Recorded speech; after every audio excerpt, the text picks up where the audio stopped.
আজি উৰ্খাগৌৰা ব্ৰহ্ম আমাৰ মন্ত্ৰীসভাত আছে আৰু UPPLৰ লগত যেটো আমাৰ মিত্ৰতা আমি 2021 চনৰ নিৰ্বাচনৰ সময়ত আমি কৰিছিলো 26 নিৰ্বাচনৰ পৰিপ্ৰেক্ষিতত আমি স্বাভাৱিকভাৱে AGPৰ লগতো নতুনকৈ কথা পাতিম BPFৰ লগতো পাতিম আন UPPLৰ লগতো পাতিব লাগিব অৰ্থাৎ 26 ৰণকৌশল এতিয়ালৈকে আমি প্ৰস্তুত কৰা নাই কিন্তু নৱেম্বৰ ডিসেম্বৰ মাহৰ ভিতৰত স্বাভাৱিকতে আমি কথা পাতিবই লাগিব গতিকে মই এটাকৈ সৰু ষ্টেপ লৈ গৈ আছো কিন্তু এটা কথা আপোনালোকে মনত ৰাখিব যে হাগ্ৰামা মহিলাৰ লগত মোৰ সম্পৰ্ক বহু দিনৰ 2021 চনত কিবা এটা কথাৰ কাৰণে অকনমান এটা গ্যাপ হৈছিল কিন্তু ঠিক তাৰ 3 মাহ পিছতে 2021 চনৰ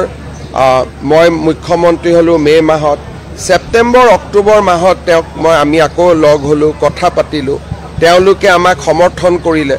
আৰু যোৱা 4.5 বছৰ চৰকাৰ চলোৱাত BPFে ফ্লোৰ কোঅৰ্ডিনেশনৰ জৰিয়তে আমাক সদায় সহায় কৰি আহিছিল ৰাজ্যসভাৰ নিৰ্বাচনসমূহতো আমাকে ভোট দিয়ে আৰু মই সদায় ব্যক্তিগত সম্পৰ্ক বজাই ৰাখিছিলো আৰু তাৰ প্ৰতিফলন আজি আপোনালোকে দেখিছে আৰু এই গুটেই মন্ত্ৰীসভাৰ সম্প্ৰসাৰণত স্বাভাৱিকতে আমাৰ নেতৃত্ব নতুন দিল্লীৰ নেতৃত্বৰো অনুমোদন আছে গতিকে আমি সকলোৱে মিলি জুলি UPPL লগত থাকিব আজি উৰ্খাগৌৰা ব্ৰহ্ম আমাৰ মন্ত্ৰীসভাত আছে আৰু UPPLৰ লগত যেটো আমাৰ মিত্ৰতা আমি 2021 চনৰ নিৰ্বাচনৰ সময়ত আমি কৰিছিলো 26 নিৰ্বাচনৰ পৰিপ্ৰেক্ষিতত আমি স্বাভাৱিকভাৱে AGPৰ লগতো নতুনকৈ কথা পাতিম BPFৰ লগতো পাতিম আন UPPLৰ লগতো পাতিব লাগিব অৰ্থাৎ 26 ৰণকৌশল এতিয়ালৈকে আমি প্ৰস্তুত কৰা নাই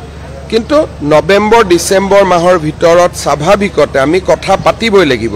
গতিকে মই এটাকৈ সৰু ষ্টেপ লৈ গৈ আছো কিন্তু এটা কথা আপোনালোকে মনত ৰাখিব যে হাগ্ৰামা মহিলাৰ লগত মোৰ সম্পৰ্ক বহু দিনৰ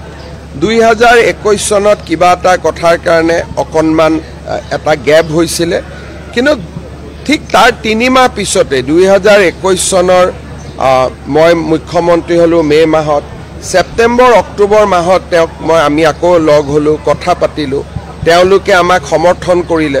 আৰু যোৱা 4.5 বছৰ চৰকাৰ চলোৱাত BPFে ফ্লোৰ কোঅৰ্ডিনেশনৰ জৰিয়তে আমাক সদায় সহায় কৰি আহিছিল ৰাজ্যসভাৰ নিৰ্বাচনসমূহতো আমাকে ভোট দিয়ে আৰু মই সদায় ব্যক্তিগত সম্পৰ্ক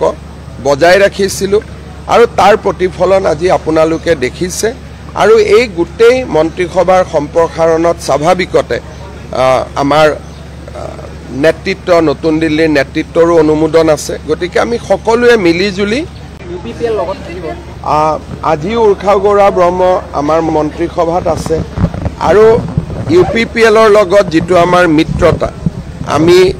2021 চনৰ নিৰ্বাচনৰ সময়ত আমি কৰিছিলো 26 নিৰ্বাচনৰ পৰিপ্ৰেক্ষিতত আমি স্বাভাৱিকভাৱে AGPৰ লগতো নতুনকৈ কথা পাতিম BPFৰ লগতো পাতিম আন UPPLৰ লগতো পাতিব লাগিব অৰ্থাৎ 26 ৰণকৌশল এতিয়ালৈকে আমি প্ৰস্তুত কৰা নাই কিন্তু নৱেম্বৰ ডিসেম্বৰ মাহৰ ভিতৰত স্বাভাৱিকতে আমি কথা পাতিবই লাগিব গতিকে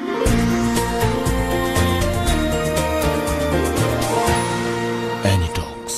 হুতৰ বিপৰীতে ৰাইজৰ স্বাৰ্থত